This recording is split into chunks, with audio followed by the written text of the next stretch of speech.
Jangan sembarangan sholawat.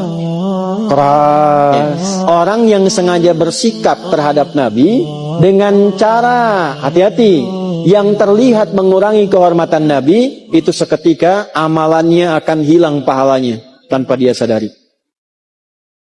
Sekarang nabinya masih ada nggak? Saya ulangi, nabinya masih ada nggak? Ada, cuma terkubur kan, sudah meninggal. Baik kan? Hukumnya masih berlaku. Dan ingat, Nabi beda dengan kita. Walaupun kemudian beliau sudah wafat, sudah dikuburkan, tapi keadaannya terjaga di sisi Allah Subhanahu wa taala, dan di antara penjagaan Allah masih mengalirkan komunikasi umatnya kepada Nabi. Ini yang tidak dimiliki nabi-nabi lain. Bagaimana cara mengalirkan komunikasinya?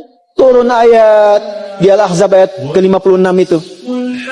Inna Allah malaikatahu yusalluna 'alan nabi. Ya ayyuhalladzina amanu sallu 'alaihi wa sallimu. Allah dan para malaikat memberikan salawat pada Nabi. Salawatnya Allah itu kasih sayang, pujian. Salawatnya malaikat kepada Nabi itu pengagungan, kemuliaan. Salawatnya kita kepada Nabi, penghormatan kepada Rasulullah yang telah memberikan kebaikan pada kita selama hidup. Bahkan kalau kita salawat, ketika kita salawat, sampai salawat itu pada Nabi dan ditetapkan oleh Allah, kembali pahala pada kita 10 kebaikan. Man shalla alayya, kata Nabi, salatan wahidah sallallahu alaihi salawat. Siapa yang salawat pada Nabi, 1 salawat, itu melahirkan pahala 10 kebaikan langsung kembali kepadanya.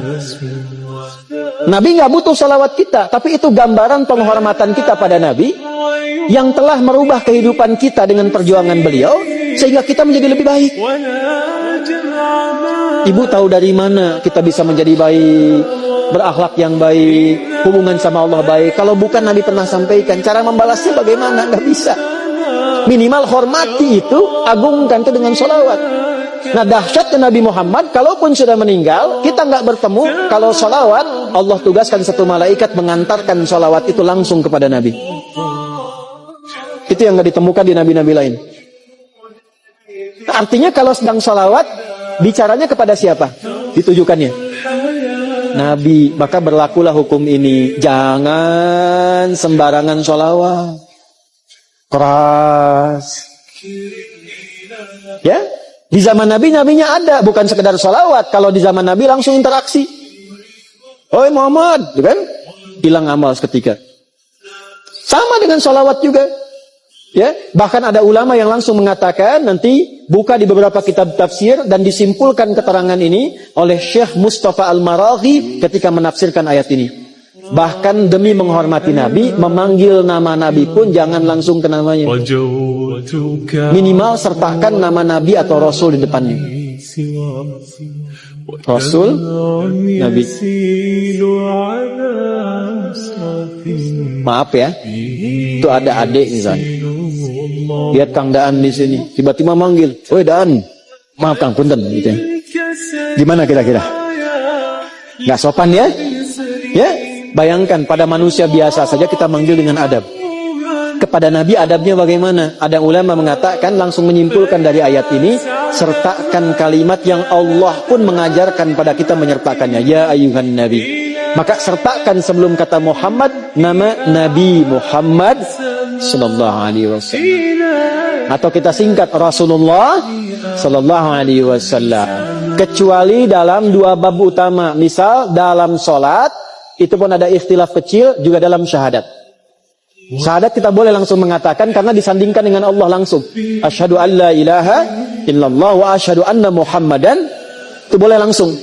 Itu dalam tahiyat. Asyhadu an la at-tahiyatu lillah sampai ujungnya, at-tahiyatul mubarakatuh shalawatut thayyibah sampai ujungnya, karena ada 7 versi doa. Langsung ke syahadat, asyhadu an la ilaha illallah wa asyhadu anna Muhammadan Rasulullah. Di luar aspek itu, interaksi keseharian, ada 3 yang melekat pada Nabi. Nabi Muhammad, Rasulullah, Sayyidina Muhammad. Dari mana hadis tentang Sayyidina? Ana Sayyidu ibnu Adam wala fakhar. Kata Nabi, kalau ada yang dipanggil Sayyid, tuan, saya Sayyid Ibnu Adam. Saya itu tuannya seluruh anak cucu Adam, tapi tidak ada fakhar. Tidak ada di situ rasa kebanggaan, tidak ada kesombongan dan sebagainya.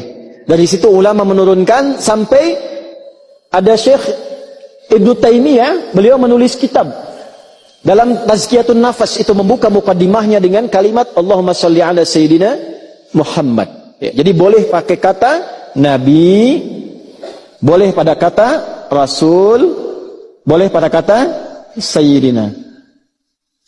Dan ini sudah biasa.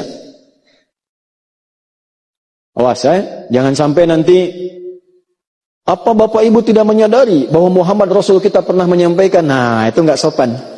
Jadi menyampaikan kalimat ketika tidak sopan pada Nabi untuk menunjukkan bahwa ada rasa yang terpendam yang tidak nampak, dan itu tak sopan. Ketika keluar seperti itu pahala hilang. Tanpa terasa hilang.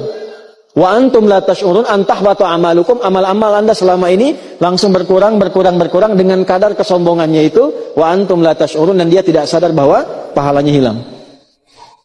Jelas sampai sini?